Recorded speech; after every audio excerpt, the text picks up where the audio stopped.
Greetings and welcome to Flanigan's Ecologic. I am your host, Ted Flanigan, and today I welcome Bonnie Nixon to the show.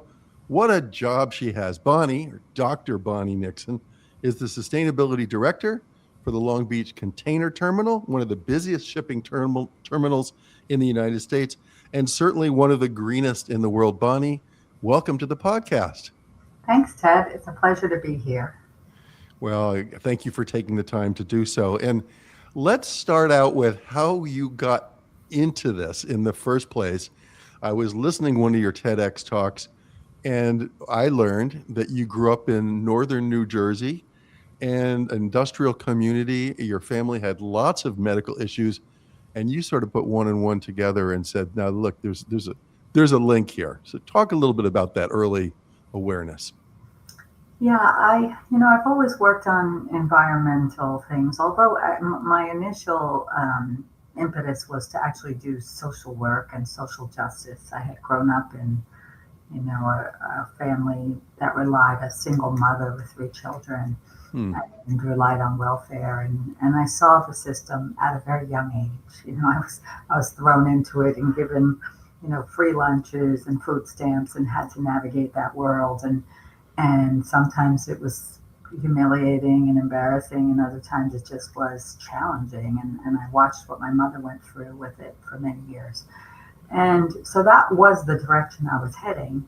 And interestingly enough, we'll touch some on the topic of my thesis and one of my grandfathers later. But I really was going to do social justice issues and how to treat people fairly. And then I went to Penn State during 3 Mile Island. And yes, I did grow up in northern New Jersey in a very industrial community. And for anybody who's familiar, they always joke about what exit are you at? Yeah, that's right.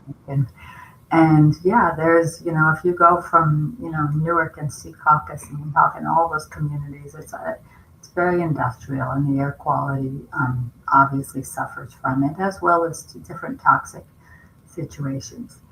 Yeah. And so but it wasn't until I got to Penn State and 3 Mile Island happened while I was there, which was a nuclear power plant leak, that it really went, whoa, I need to focus on the environment. And largely because my passion was around how do I help voiceless stakeholders, and for me, that was poorer people or, people in the Southern Hemisphere, indigenous cultures, and Native American that didn't enjoy, the same luxuries we all do in our lives. And that was really going to be my focus. And then I see this with the environment, and I was always a lover of animals. And I see, gosh, we're also destroying the animals and the plants and the air and the water. And and they need a voice as well. And these days they're screaming out pretty loud, right? Because they're extreme weather events. And so that really was, my foray into environmental things. And it wasn't until I took up a position with Mattel in Southern California here, which I always was a resident of Northern California, Marin County in San Francisco in Silicon Valley. And when I came down here, I increasingly moved south. I moved from Manhattan Beach to Redondo Beach to San Pedro. And I built a little cottage, a little manufactured home in San Pedro, and had this nice light gray deck made of bamboo. And I came out after 1 week and saw like this layer of black soot. And I remember I just walked over to my neighbors and I said, "What is this?" And he's like, "Welcome to living near the port," and I was astounded. And as you saw during my TED Talk, I shared that, both of my grandfathers died of lung diseases, emphysema and tuberculosis. My grandmother of lung cancer. My mother has Barrett's esophagus. My brother died of cancer, and my younger brother and I pretty much suffer from, bronchitis every time we get a cold. I've had whooping cough and pneumonia and pretty bad COVID in this past decade. So my lungs are sensitive, and I remember just sitting down and thinking, I just finished this little place and I like it here. I mean, should I move away or? Or do something about it. Yeah, and and I'm the kind of person, I'm pretty fierce in my passions, with my passions. And so I just was like, Yeah. I got to be part of the solution here. Let's figure out what's happening down at the port and why are these communities? And as I began to do more research, I discovered that, yeah, we're in one of the most severe non-attainment zones in the country and highest COVID deaths, highest childhood asthma rates. So it seemed like a formidable task to take on, and I found out There about you the are. Long Beach container terminal, and I'm really excited to be part of a success story and hoping to share that with as many Yeah. people as possible. Well, it's an amazing statistic that 40% of the goods for the entire United States come through the San Pedro port complex. Um, and as you have articulated, and I think most of our listeners will realize, these large ships are using diesel fuel oil or bunker fuel, sort of the lowest quality oil. They have very little pollution control on them. And as a result, as you've said, the communities of West Long Beach, Gardena, Carson, Wilmington, and San Pedro have suffered some of the worst air quality in the country. NOx, nitrous oxides, SOx, sulfur oxides, particulate matter, all that black stuff that was on your deck. And as a result, some of the highest childhood asthma rates in the country, right? It's just a really severe situation. And now, so your quest, I love that word, has to be creating an industrial facility that addresses pollution and addresses health and addresses social equity. It's fantastic. Thank you for doing that. Hmm. Well, let's talk about the container terminal. I've visited there thanks to you. You have a conference room that is one of the most interesting places in the world to sit because you're right there along the berths. You have three large container terminal ships can be unloading there at the exact same time. And as I understand it, there were two terminals there back around 2006, and then $2.5 billion later, we have one of the most highly automated terminals in the world, right? Correct. Talk a little bit more about the scale of what you're dealing with here. Yeah, Long Beach Container Terminal, or LBCT as it's more commonly known, the vision for it really started back in somewhere between 2006 and 2010. And in 2011, the first sort of shovel went in the ground. And the EIS, Environmental Impact Report and Environmental Impact Statement began. And that was a 10-year process. Hmm. So we were owned by OOCL, and today we're owned by Macquarie Asset Management largely, and some other investors. And we, the family and OOCL had the vision as well as the port, and we were in the midst of a lot of, as you probably know, Los Angeles has had a long history of challenging air quality issues. Yep. And Yep. so we were in the midst of all of that with the 710 corridor and the 110 corridor having so many trucks and all of those communities, suffering. If you go up those Yeah. corridors, they, went all the way through, Compton and Watts and South Central and Gardena and Carson. They had the highest COVID deaths in the country as well. So that's an important statistic. And so LBCT and the Port of Long Beach and the Port of LA were in the middle of that entire dialogue because, yes, the first most severe non-attainment zone is Bakersfield. And believe it or not, Bakersfield was already pretty bad to begin with. You think of the crop dusting and agricultural dusting and then refineries.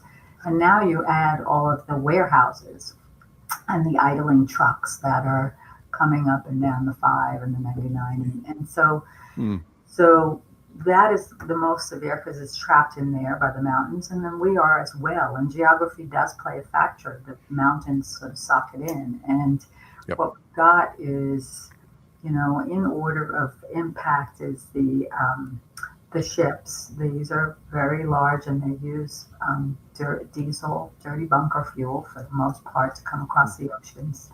And then you've got the trucks, the drayage trucks, whether they're short haul that go in from here to the valley or long haul, and those are diesel as well.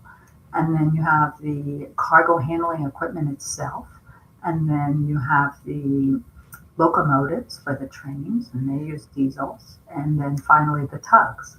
So when you add those 5 uses up, I mean, you've got a lot of concentrated diesel combustion happening in an area. So as a result, just as you said, you get that NOx, SOx, and PM 2.5 and 10. And so, LBCT, was very fortunate in that it worked very closely with the workforce. And we were able to, because it was 2 old aging terminals, we were able to, one, shut down, and we were able to operate in the one while we were building the whole new side. And then when we moved over to the new side, we could build the older side. So we had the good fortune of being able to operate our business while we were constructing. Yeah. That is not often the case for other businesses. They would have to shut down their operations to rebuild in the fashion that we did. It's a $2.5 billion endeavor. Some of that money came from the port, which we're paying back over the length of our lease, and then others came from the OOCL. And now that's increasingly invested in by Macquarie. And so we really today are the cleanest marine terminal in the world because wow. Rebuilding, we electrified everything. We electrified all of the cranes. We electrified 18 ship-to-shore cranes, 69 we put in stacking cranes so that trucks don't have to drive in and up aisles and pick up containers. We have 102 autonomous electrified container transport vehicles that carry the containers from the ships to the stacks. And then we have 6 semi-automated rail cranes. And so when you pull all that together, that's 93 cranes that are all electrified. So we reduced our emissions by 85 to 90%. And when I got, and we grew, we went from 700,000 TEU, which is a 20-foot container, and to 3.5 million. And we believe that, in our operating model, because we've been optimizing, we could even possibly get up to 4 million. And so think about that growth. It's a very interesting graph when you see it, that the emissions have gone I have seen it, yeah. And productivity has gone way up. And generally, to your credit, yep. You don't often see the economy and the environment syncing up in that way and really both doing extremely well. So let's touch on a few of the measures I think the listeners would find interesting. I know this term cold ironing. I think you're calling it basically shore power at berth. So a ship comes in, and as soon as it docks there, they turn off their diesel engines, correct? And they plug in a big extension cord goes into the ship, and therefore you're not having these emissions when the ship is being unloaded, right? Correct, and that's really only in California right now. You're seeing it. Rotterdam is actually putting shore power in and expects to have it by 28 or so. But California, the California Air Resources Board, the South Coast Air Quality Management District, under the auspices of EPA and the Clean Air Act, they made this happen. And for all ports, container terminal ports in California, they're still moving to do shore power or cold ironing at the tanker terminals, or I'm not sure about the roll-on, roll-off that vehicles come on, and then you've got bulk vessels as well. So those are the 4 main types of vessels you'll see in a port, in addition to the cruise vessels. But the 4 working vessels are container, bulk, roll-on, roll-off vehicle holders, and tankers, which have everything from oil and gas, natural gas, chemicals. And so they're still working on those, right? You gotta be careful when you bring electricity in with a whole vessel full of flammable liquid. Let's talk about, I think I heard that you have the largest battery building in the world, and I don't quite understand that. So maybe you could explain that. But it's a battery exchange. I take it you're charging batteries and then deploying them throughout the port. How does that work? Yeah, as I mentioned, we have 102 electrified container transporters, and I really do want to recommend your listeners go to lbct.com and look at our net zero page. I've put a video there. You can see what we're talking about by looking at that 2.5 minute video. You can Yeah. read our annual progress reports, and they really walk through this in detail.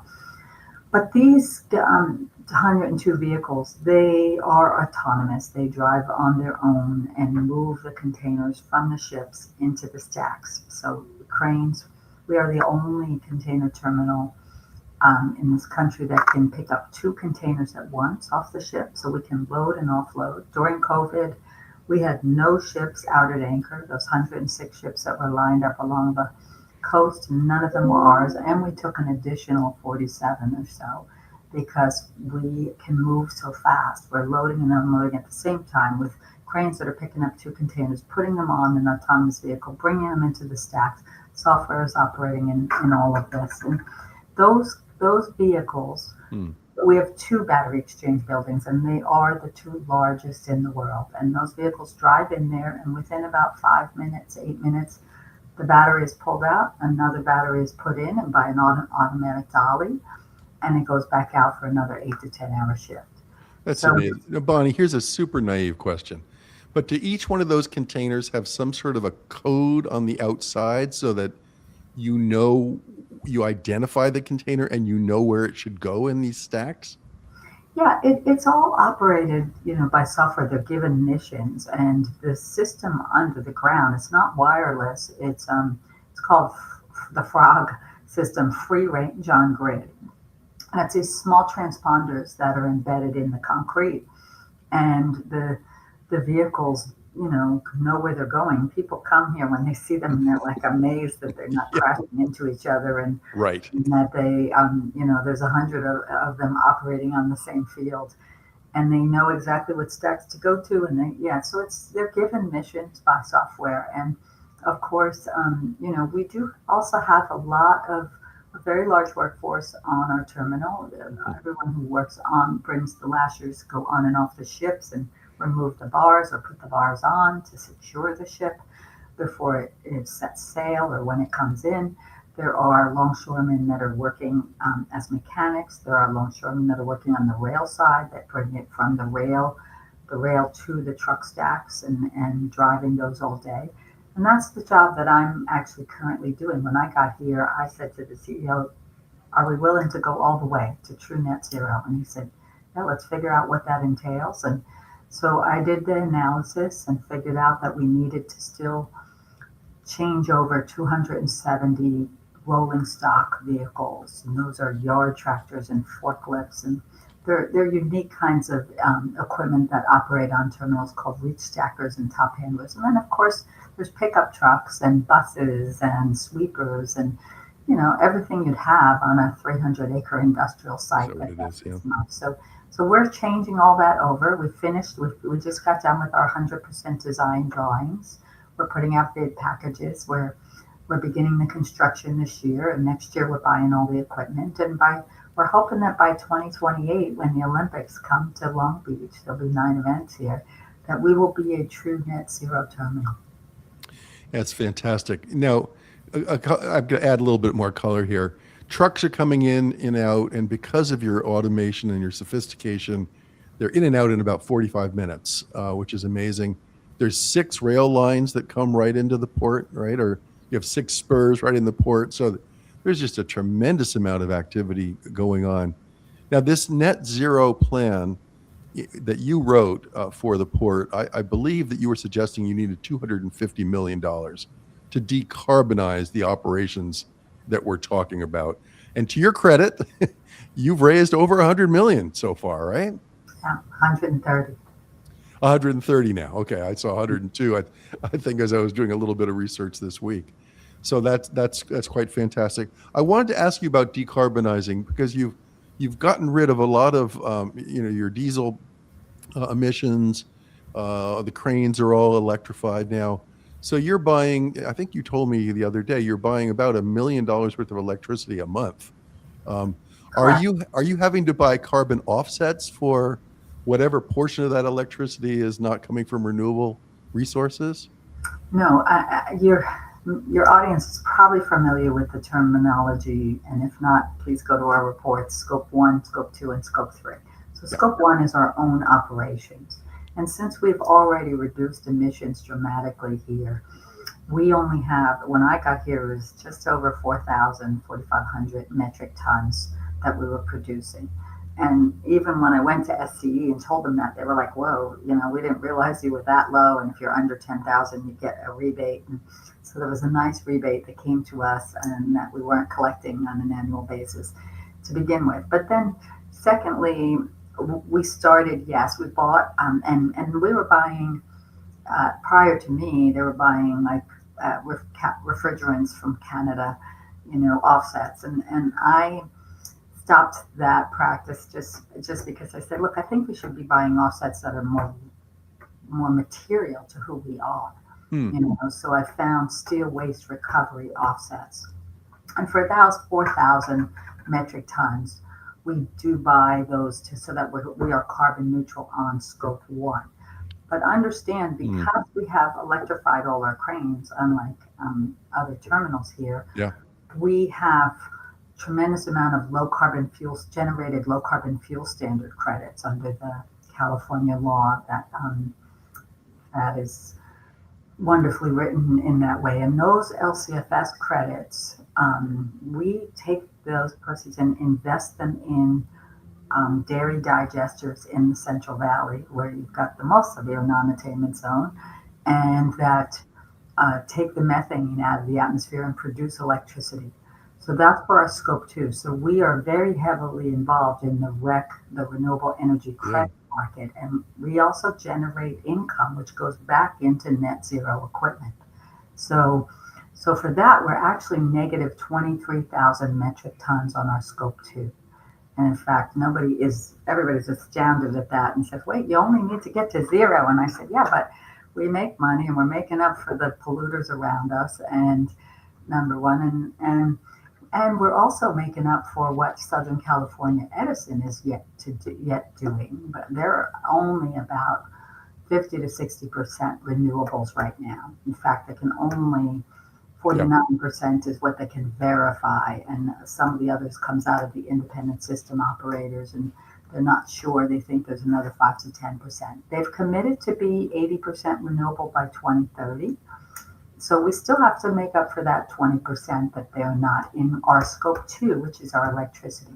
And our Scope 3 is our supply chain, and that's the ships, trucks, Yeah. trains, tugs, and our other vendors. And we're working closely with them. In fact, we've been working with the shipping lines, and the two shipping lines that we enjoy the most. We actually have several customers now, and those include Costco and OOCL and Maersk and CMA.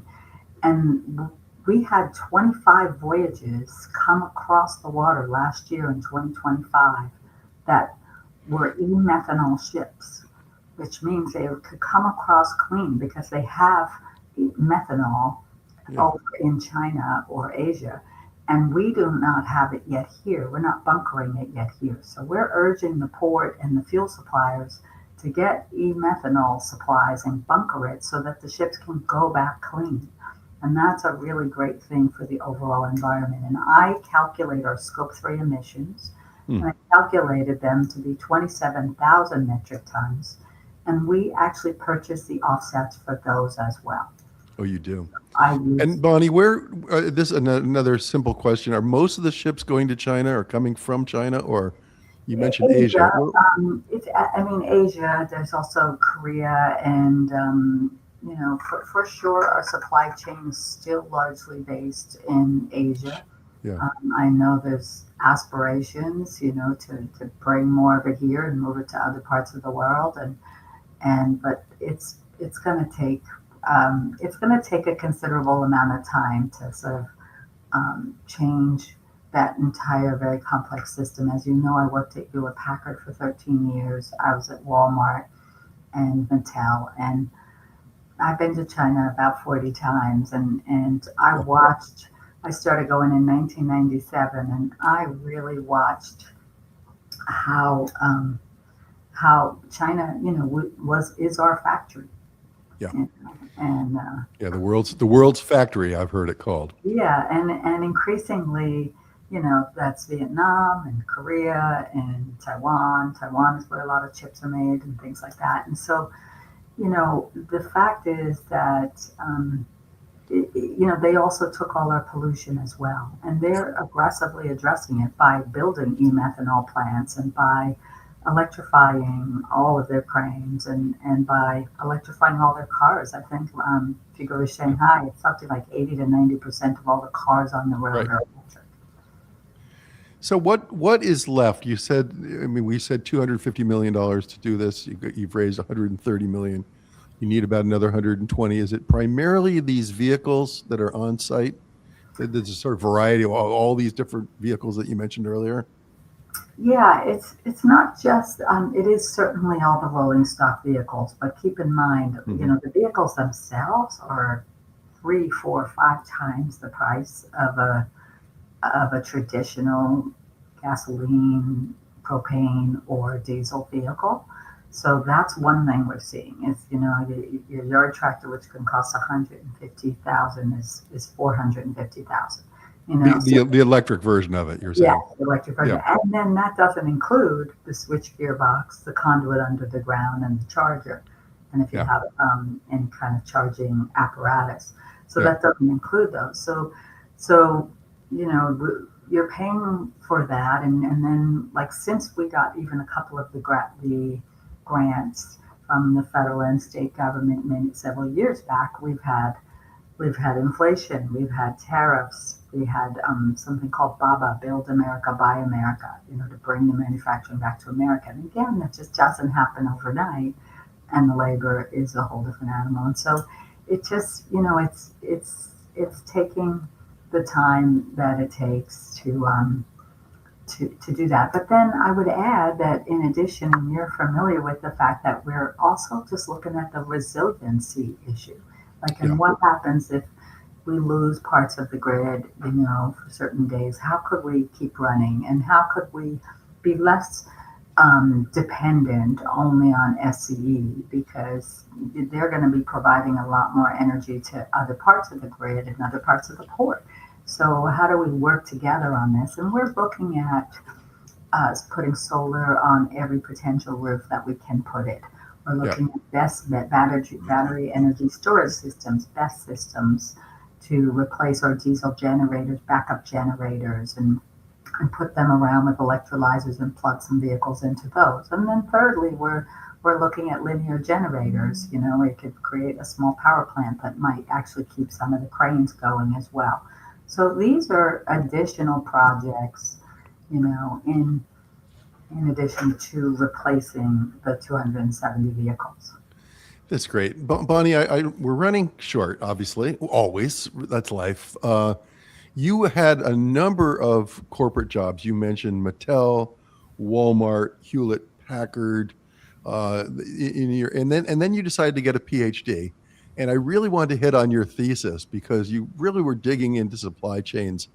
And we were talking about this earlier about your thesis talks about how global corporations address modern slavery in supply chains. And I just wanted you to touch on that topic while I've got you. Yeah, when I left Mattel back in 2015 or so, I decided to go back to school. And 2015 and 2016, I got a master's. And that master's was on, and I really have been focused on supply chain since 97 when I joined Hewlett Packard. And prior to that, I was working on major infrastructure projects and government projects like this. I worked on utility deregulation, high-speed rail, water issues all over California, railroad issues all over the country. So large infrastructure prior to HP.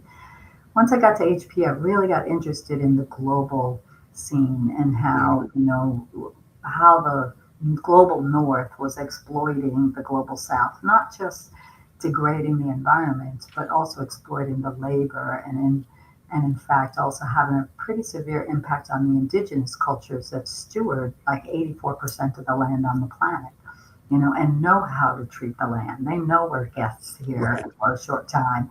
Yeah. And so I looked at, in my master's thesis, I looked at how can learning technologies like AI, AR, VR, gaming, robotics, automation, software platforms, e-learning, how can that help us accelerate sustainability and advance human rights? And human rights has really always been alongside everything I've done, and I've really led the human rights programs as I led sustainability because it includes health and safety, human rights, Yeah. governance, and environment. When I took a year off and then went back for my PhD. And yeah, I was looking at that intersection of environmental degradation, labor exploitation, and impact on indigenous populations. And really, the whole thesis was on to what extent are large global corporations addressing modern slavery and that intersection in complex supply chains. And I teach sustainable supply chain at UCLA and at USC. And this summer, I'll also be at Pepperdine. So I do that in the evenings, and I don't know how you do it all. I know I don't get it. I don't get it. I enjoy it. It's very inspiring. We learn Yeah. from each other, and it's really fun to. I'm at the Marshall School with these data science Yeah. post grads, and we're going to be doing work together probably long into the future. I think on research and how to create a world that makes these things more transparent, because ultimately what's happening is those corporations are not addressing it. I mean, people talk about our democracy is at risk. I believe our democracy long time ago, took a hike, and we're in a corpocracy right now. Mm. I mean, we went from church to state to companies, and the largest companies are pretty much controlling everything. And we know that in politics, and we know that all over. And so they're Mm. not really addressing the extraction tiers of the supply chain, and they need to be. Yeah. And the way that we're going to get there, and it's not as complex as people think it to be. They think, oh, there's thousands or millions of suppliers. No, actually, there's really only 10 to 20 that are pretty much making all the bucks and have the control. So how do we put a spotlight on that and say, hey, there's a way to do business differently. There's a way to make sure that there aren't 28 million slaves, 700 million making $1, and 2 billion making $2. I mean, that's a quarter of humanity that's in fight or flight mode. And we've done this experiment before. And when we put people in that kind of desperate state, we know ultimately it's not going to work out. So we need to really figure out a way to take care of those. And you and I both work on climate, and just on climate refugees alone, 10 years ago, we said it was going to be 67 million climate refugees, people who don't have homes. Now we're probably got 1 billion that are going to come to somebody's doorstep. And if we keep this othering up, I don't know where they're going. They're Well, not. listen. We're not going to have a country anymore. Or citizens. I know. Well, thank you so much for what you're doing in raising these issues. And like you said, advancing the cause of human rights at the same time as you're advancing all the environmental initiatives that are so near and dear to my heart. Bonnie, how do you keep your balance? Are you on the tennis court? What are you up to? I hike, I bicycle, I hike on Saturdays and clean up plastic by the coast, and I bicycle all around the Palos Verdes Yeah. Peninsula and San Pedro, and then I do yoga. I work out with my friend who does this thing called Joy Lift 3 times a week, and some Pilates and weight training. So I Sure. have something every day that just kind of Keeps gets you me in balanced. my Good. body. I eat well, I sleep well, and I keep focused. Well, thanks so much for what you're doing, and thanks for being on the podcast. Great talking to you. You're very welcome. Great talking to you too. That's it. Thanks for listening to Flanigan's Ecologic. We'll see you next time.